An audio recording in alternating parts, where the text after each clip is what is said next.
नमस्कार, आप देख रहे हैं इंडिया न्यूज। आपके साथ मैं हूं निदा अहमद। देश में हर 24 घंटे में संक्रमितों का आंकड़ा और मौत की संख्या लगातार बढ़ती चली जा रही है। पिछले 24 घंटे में देश में रिकॉर्ड 4,01,993 नए केस सामने आए हैं, तो वहीं 3,523 मौतें रिकॉर्ड की गई हैं। वहीं यूपी में पिछले 24 घंटे की बात करें तो रिकॉर्ड 332 मौतें दर्ज की गई हैं और राजस्थान में कोरोना के बढ़ते मामलों को देखते हुए लॉकडाउन बढ़ा दिया गया है। और इन सबके बीच कई राज्यों में आज से तीसरे चरण के वैक्सीनेशन की शुरुआत हुई है और इसे और कामयाब बनाने के लिए भारत में रूस की वैक्सीन स्पुतनिक वी की पहली खेप भारत में आ रही है। लेकिन वहीं दूसरी तरफ अमेरिका ने 4 मई तक अमेरिकी यात्रा पर रोक लगा दी है। तो 4 तस्वीरें आपको हम दिखा रहे हैं। इन तस्वीरों को आप देखिए और इन तस्वीरों के जरिए समझिए कि अभी फिलहाल हालात जो है वो क्या कह रहे हैं। इसके अलावा आपको बड़ी खबर भी बता दें कि 24 घंटे में 4,01,911 मामले सामने आए हैं। कोरोना से 3,523 लोगों की मौत हो चुकी है। बता दें कि महाराष्ट्र में 62,919 नए मामले सामने आए हैं, 828 की मौत हो चुकी है। यूपी में 34,372 नए केस सामने आए हैं, 332 की मौत हो चुकी है। कर्नाटक में 48,296 नए मामले सामने आए हैं और 270 की मौत हो चुकी है। तो 24 घंटे का ये आंकड़ा, जहां 4,01,911 नए मामले सामने आए हैं, 3,523 लोगों की मौत हो चुकी है। महाराष्ट्र में 62,919 नए मामले सामने आए हैं। और इस बीच मुंबई की मेयर किशोरी पेडनेकर का क्या कहना है, ये आपको सुनवाते हैं।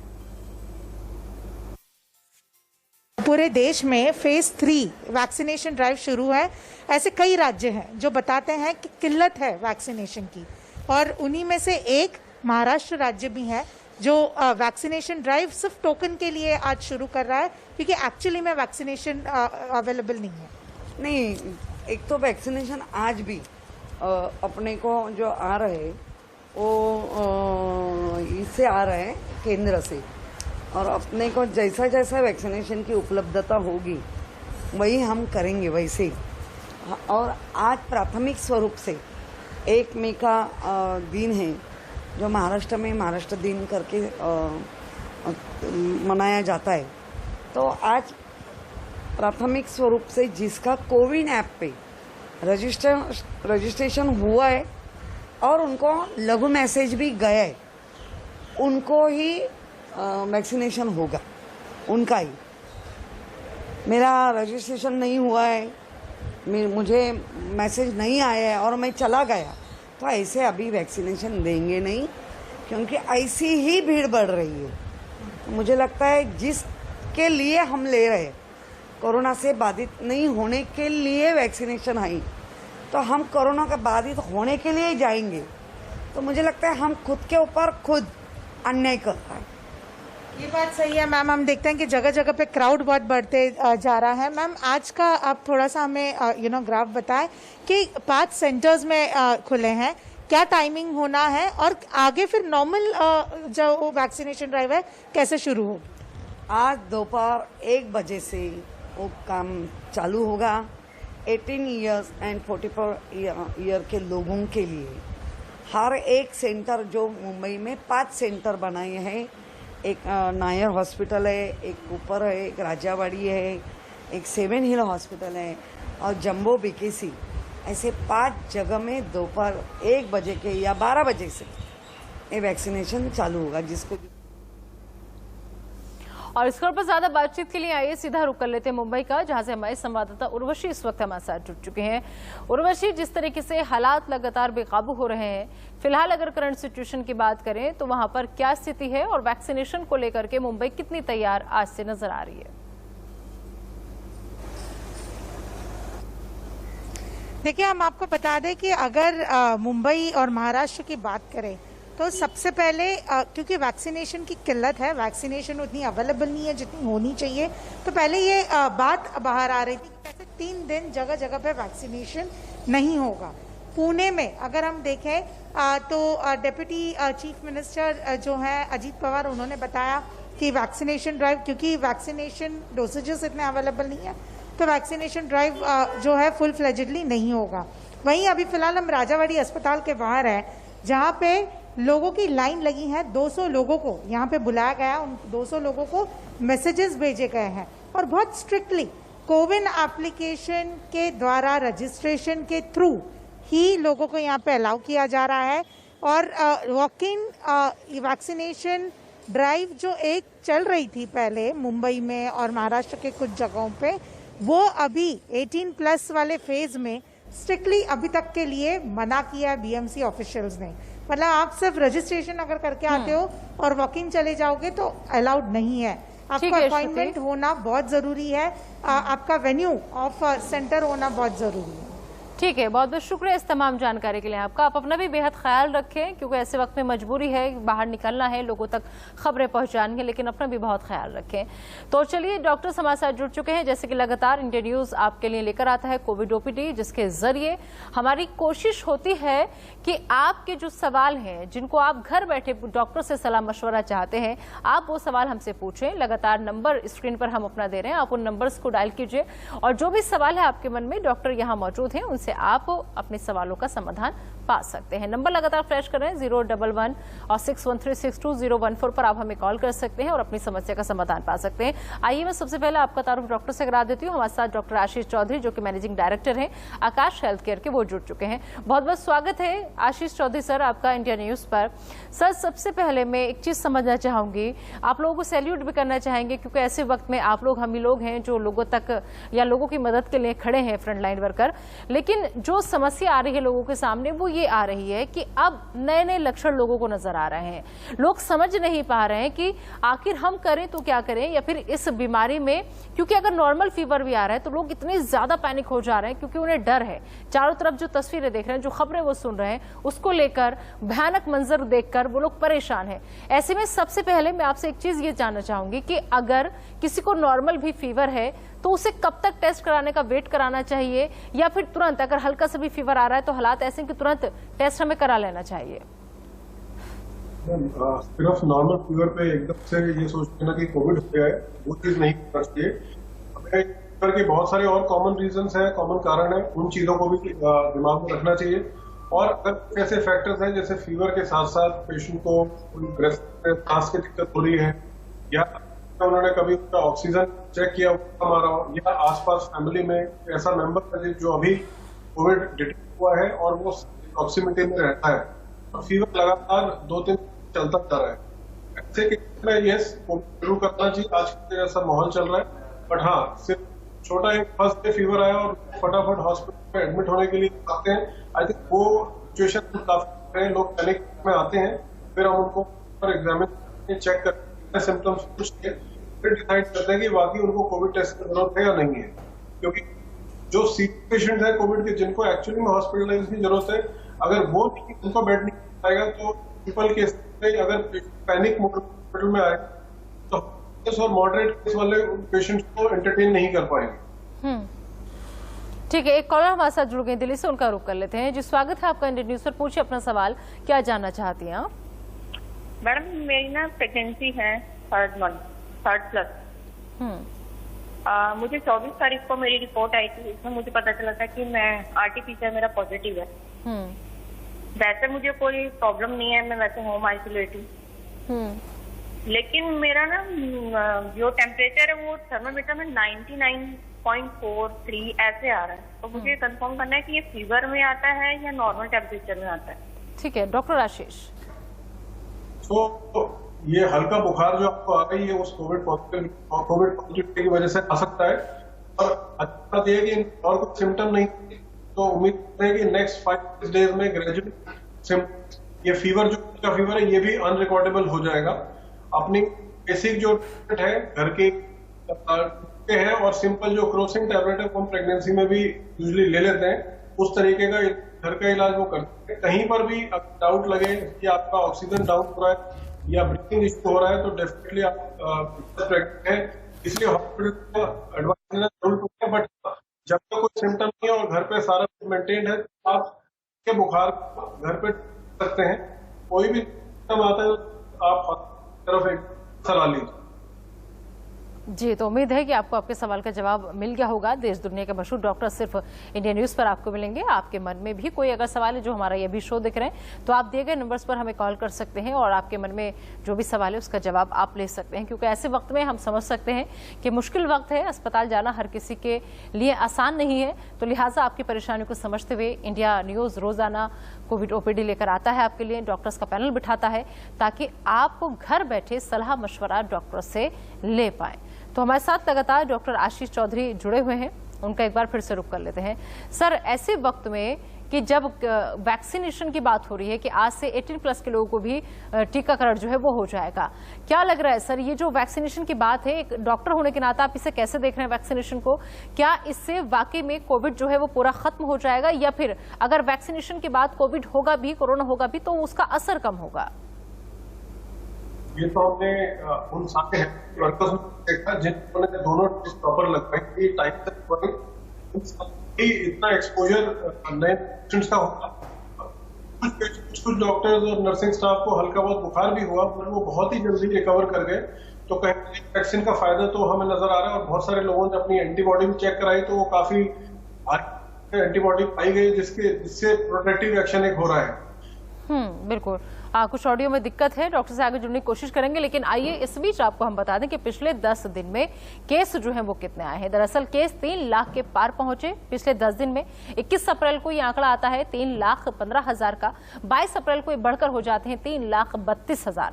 वहीं 23 अप्रैल को 3,45,000 मामले सामने आते हैं और 24 अप्रैल को यह आंकड़ा बढ़कर होता है 3,48,000। 25 तारीख को 3,54,000 मामले सामने आते हैं और 26 अप्रैल को थोड़ी कमी देखी गई, 3,19,000 मामले सामने आए। लेकिन 27 अप्रैल को यह आंकड़ा बढ़कर 3,62,000 पहुंच गया। 28 अप्रैल को 3,79,000। 29 अप्रैल आते आते 3,86,000 पर हम पहुंच गए और 30 अप्रैल को यह आंकड़ा हो जाता है 4,01,000, जिसकी आज हम बात कर रहे हैं कि 4 लाख के पार आंकड़ा पहुंच चुका है। तो 10 दिन में आपने देखा कि जो ग्राफ था वो कैसे धीरे धीरे ऊपर होता चला गया और आज केस जो है 4 लाख के पार आ चुके हैं। तो ये 10 दिन का ग्राफ है जो आपको हम समझा रहे हैं कि पिछले 10 दिन में कैसे केस सामने आए भारत के अंदर। तो सवाल यही है कि लगातार केस जो है वो बढ़ते चले जा रहे हैं, 4 लाख के पार आंकड़ा पहुंच चुका है। ऐसे में आपको बता दें कि आखिर इस मुसीबत से निजात कैसे मिलेगी। अस्पताल जो है वो भरे हुए हैं, लोग परेशान हैं। अब 20 की तबाही 21 में भी जारी है। ऐसा हम क्यों कह रहे हैं? क्योंकि दिल्ली के ये कुछ ग्राफिक्स आपको हम दिखा रहे हैं कि मार्च के महीने में मामले 120 आते हैं और फिर आप देखिए 2021 में मार्च के महीने में ये मामले आते हैं 23,141। ये 20 और 21 का आंकड़ा हम आपको समझा रहे हैं। आप देखिए, इसके अलावा आपको बता दें कि मार्च 2020 में जो लगातार मौतें हुई हैं उनका भी आंकड़ा आप देखिए। 2 लोगों के सिर्फ पिछले साल 2020 में मार्च में मौत हुई थी दिल्ली के अंदर, लेकिन अब मार्च में 117 लोगों की मौत हुई है 2021 के अंदर। तो साल 2020 और 21 में कैसे आंकड़े बढ़े, कैसे सामने आए, वो आपको हम समझा रहे हैं। मार्च में अगर आप देखेंगे तो मार्च में ये आंकड़ा था महज 3,395 का जब दिल्ली में केस सामने आए थे। अप्रैल में ये आंकड़े बढ़कर आज हो चुके हैं साल 2021 में 4,86,903। तो लगातार डॉक्टर हमारे साथ जुड़े हुए हैं, आइए एक बार उनका फिर से हम रुख कर लेते हैं। डॉक्टर आशीष, मैं आपसे समझने की कोशिश कर रही थी सर, जो वैक्सीन की बात हो रही है, वैक्सीनेशन की बात हो रही है, ये कितना कारगर साबित होगी? हमने जब ये स्पेशली जब हेल्थ केयर वर्कर्स को वैक्सीन लगा कोविड लास्ट ईयर कोविड के बाद, और इस बार जब वो पेशेंट्स ट्रीट कर रहे हैं तो काफी सारे डॉक्टर्स में कुछ माइल्ड सिम्टम्स देखे गए जो कि पिछली बार की तरह थे, बट इस बार उनकी रिकवरी बहुत फास्ट थी या बिल्कुल भी सिम्टम नहीं आए। तो डेफिनेटली वैक्सीनेशन का फायदा तो बहुत नजर आ रहा है। और अब जो ये नया स्टेप 3rd फेज में जो वैक्सीन शुरू हो रहा है 18+ के लिए, आई थिंक इससे बहुत एडवांटेज होगा, बिकॉज इस बार हमने कोविड 2 में बहुत सारे यंग पेशेंट्स देखे जो बिकॉज ऑफ द प्रोटोकॉल पिछली बार वैक्सीनेट नहीं हो पाए, उनको इस बार काफी सीवियर कोविड डिजीज हुई है। तो ये रिक्वेस्ट सिर्फ गवर्नमेंट को ये है कि जितना जल्दी से जल्दी ज्यादा से ज्यादा लोगों को ये वैक्सीनेशन मिले, बिकॉज इसका प्रोटेक्शन बीमारी से बहुत ज्यादा है और हमने अपने हेल्थ केयर वर्कर्स, अपने कोलीग्स में ये अपने सामने देखा है कि वैक्सीन से उनको बहुत प्रोटेक्शन मिला है। ठीक है, एक कॉलर हमारे साथ जुड़ गए, उनका रुख कर लेते हैं। स्वागत है आपका, पूछिए अपना सवाल, क्या जानना चाहते हैं आप? हेलो नागपाल जी, आप तक आवाज पहुंच रही है तो अपना सवाल पूछे।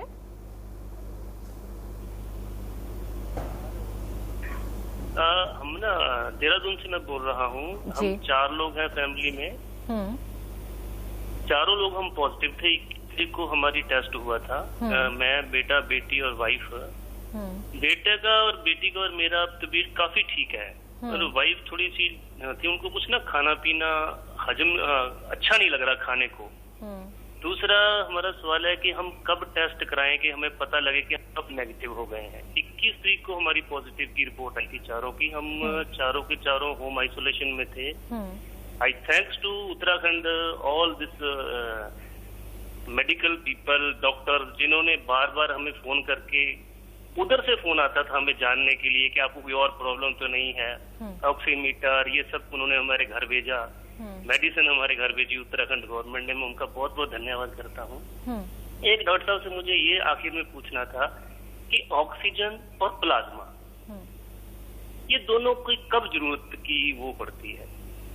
ठीक है डॉक्टर आशीष, वो पहले ये जानना चाह रहे हैं कि किस तारीख को पॉजिटिव हुए थे 4 लोग, तो अब वो दोबारा टेस्ट कब कराएं ताकि उन्हें पता चले कि नेगेटिव हुए या नहीं, और दूसरा ऑक्सीजन प्लाज्मा की जरूरत कब पड़ती है? तो जो पहला सवाल का जवाब है उसमें मैं ये कहना चाहूंगा कि नॉर्मली हम 2 वीक्स पूरे होने के बाद ही पेशेंट को रिकमेंड करते हैं कि रिपीट टेस्ट कराएं। अब जैसे इन्होंने बताया कि 2 मेंबर बिल्कुल नॉर्मल है और शायद वाइफ को सिम्टम्स थोड़े से ज्यादा आ रहे हैं या टेस्ट का और स्मेल का पता नहीं लग रहा है, उनको हम ज्यादा विजिलेंट तरीके से देख सकते हैं। उनकी सैचुरेशन यानी कि ऑक्सीजन कंसंट्रेशन हम देखते रहें। अगर वो 94 से कहीं नीचे ड्रॉप करती है तो डेफिनेटली उनको और ट्रीटमेंट का जरूरत पड़ेगा, या एटलीस्ट एक बार डॉक्टर की सलाह जरूर लेनी पड़ेगी या एक बार हॉस्पिटल जाना पड़ेगा। तो 2 वीक्स तक अगर कोई मेजर सिम्टम नहीं आता है तो 2 हफ्ते बाद वो रिपीट टेस्ट कर सकते हैं। या एक और सिंपल फॉर्मूला ये मान सकते हैं कि जब कोई बुखार, कोई सिम्टम 5 दिन तक बिल्कुल नॉर्मल फील करते हैं तो उसके बाद ये एक रिपीट टेस्ट करा सकते हैं। और सेकंड टाइम मान लिया कि 4 में से किसी एक का पॉजिटिव भी आ जाता है तो अक्सर ये देखा गया है कि अगर 5 से 6 दिन सिम्टम्स के हो चुके हैं, खत्म हुए, तो उसके बाद पेशेंट इन्फेक्शन को फैला नहीं पाता है, तो एटलीस्ट वो अपने घर के अंदर मूवमेंट आराम से कर सकते हैं। बट हाँ, बाहर जाना और नॉर्मल लोगों से बात करना, जब तक कोविड नेगेटिव रिपोर्ट हाथ में ना आ जाए तब तक वो अपने आप को आइसोलेटेड रखें। आमतौर पर विद इन 2 वीक्स ये नेगेटिव हो जाता है, बट हमने 28 डेज पे भी पॉजिटिव आता देखा है। उसका कारण ऐसा नहीं है कि उसमें वायरस अभी भी एक्टिव है, कई बार वो डेड वायरस भी टेस्ट पॉजिटिव दे देता है, but usually most of the patient में 2 वीक्स में ये नेगेटिव हो जाता है। जी ठीक है, तो 2 वीक्स जब हो जाए हाँ जी तब करा लेंगे। और सेकंड जो क्वेश्चन उन्होंने पूछा कि ऑक्सीजन की जरूरत यूजुअली तब पड़ती है जब किसी का सैचुरेशन 94 रूम एयर पे विदाउट किसी सप्लीमेंट के 94 या 92 से नीचे जाता है, तब हम हल्का ऑक्सीजन सप्लाई शुरू करते हैं। आजकल हमारे पास घर पे ऑक्सीजन कॉन्सेंट्रेटर्स भी हैं, तो अगर वो 1 लीटर या 2 लीटर की रिक्वायरमेंट जो कॉन्सेंट्रेटर से पूरी हो जाती है, उसमें भी अगर वो 94 से ऊपर मेंटेन कर रहे हैं तो वो घर पे ही रह के अपना ट्रीटमेंट खुद कर सकते हैं। और अगर उससे ड्रॉप करता है तो फिर डेफिनेटली हॉस्पिटल की ओपिनियन लेना बहुत जरूरी है।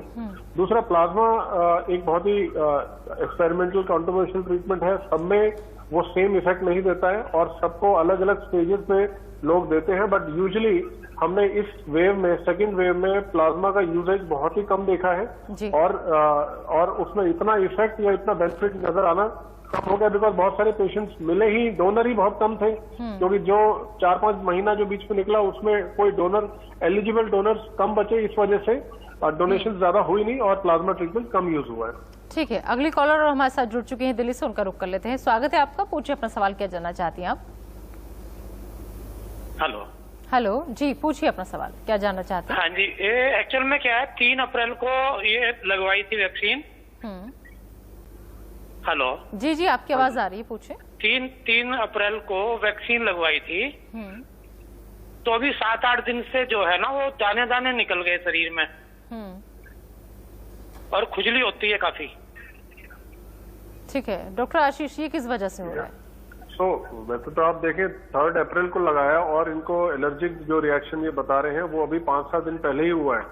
यूजुअली अगर वैक्सीन से इंड्यूस होता तो फर्स्ट 2-3 डेज में ही ऐसे लक्षण दिखने चाहिए थे या फर्स्ट फ्यू आवर्स में ही आ जाता है। आमतौर पे जो किसी दवाई से या वैक्सीन से एलर्जी होता है वो पहले कुछ घंटों या 1 या 2 दिन में नजर आ जाता है। तो अगर ये सेकंड या थर्ड वीक में कुछ एलर्जी नोट कर रहे हैं तो वो कोई और कारण की वजह से भी हो सकता है, जरूरी नहीं है वैक्सीन की वजह से हो। बट क्योंकि ये बीमारी नई है और सारी वैक्सीन भी पहली बार इस्तेमाल हो रही है, तो इसकी लॉन्ग टर्म स्टडीज या लॉन्ग टर्म रिजल्ट्स तो अभी तक देखने बाकी हैं। बट अगर किसी को थर्ड वीक में भी हुआ है तो नेक्स्ट टाइम जब ये अपनी सेकंड डोज लगवाने जाए तो अपने हेल्थ केयर वर्कर को जरूर बताएं कि इस तरीके का रिएक्शन हुआ, और अपने प्रोफाइलेक्टिकली या प्रिकॉशन के सेक पे जो भी साथ में चीजें और लेनी है, या उस टाइम पे वैक्सीन लगवाते टाइम अगर एलर्जी एक्टिव है तो उसमें 1 आध हफ्ता और वेट करके उस एलर्जी को सेटल किया जाए और फिर जाके सेकंड डोज लगवाई जाए। ठीक है, चलिए एक सवाल और आया था कि अगर किसी के सर में बहुत बुरा दर्द हो रहा है और आधे सर में पूरी रात गुजर गई, सर दिन भी निकल आया और मेडिसिन लेने के बाद भी अगर सर का दर्द नहीं जा रहा है, तो क्या ये भी कोविड का लक्षण हो सकता है क्या? वैसे हेडेक्स यूजुअली कोविड के लक्षण नहीं होते। हाँ, किसी को कोविड हो और उसकी वजह से उसको ब्रेन में इश्यू हो जाए या कोई साइड इफेक्ट हो जाए तो उसकी वजह से हेडेक जरूर हो सकता है। बट आमतौर पे किसी को फीवर या माइल्ड सिम्टम के साथ भी बॉडी एक्स होना और हेडेक होना, ये किसी भी फीवर का एक पार्ट हो सकता है। तो अगर नॉन स्टॉप हेडेक हो रहा है तो उस चीज को भी हम एज ए सीरियस लक्षण मान के उसको आगे इन्वेस्टिगेट जरूर कर सकते हैं। जी ठीक है, बहुत बहुत शुक्रिया डॉक्टर आशीष चौधरी, आप हमारे साथ जुड़े और आपने इतने अच्छे सवालों के जवाब भी दिए और कोशिश की हर वो जानकारी लोगों तक पहुंचाने की जो लोग जानना चाहते हैं। फिलहाल एक छोटा सा ब्रेक, लेकिन आप बने रहिए इंडिया न्यूज के साथ।